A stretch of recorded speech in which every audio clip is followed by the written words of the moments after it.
Di beberapa video lalu kita udah punya metode show untuk menampilkan masing-masing halaman artikelnya. Tapi di sini kita belum bisa untuk menghubungkan dari halaman artikel gimana sih kalau kita mau langsung ke salah satu halamannya. Sebenarnya caranya cukup mudah kalau kita lihat di sini parameternya.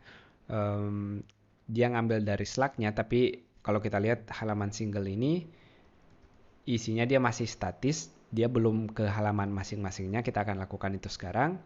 Yang pertama saya akan bikin satu button baru di bagian indeksnya.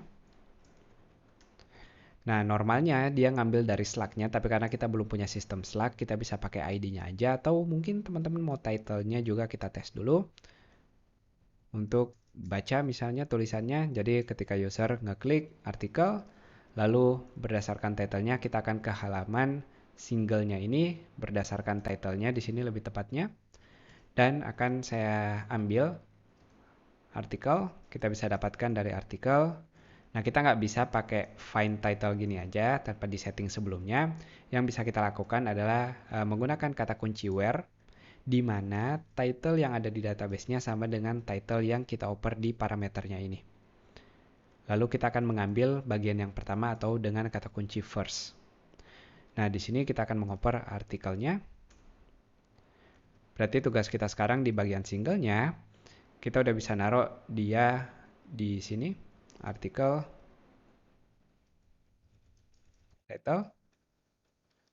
Dan untuk subjeknya, kita bisa taruh di paragraf P misalnya, subjek seperti ini. Cuma untuk bantuan aja, biar kita bisa balik ke halaman sebelumnya, button small, button info mungkin. Kita akan bikin dia menjadi tag A untuk bisa balik lagi ke halaman sebelumnya atau halaman artikel meskipun kita udah punya nav-nya di bawah, tapi ini sedikit user experience saja kalau dia mau balik selesai membaca artikel biar dia bisa balik ke halaman sebelumnya.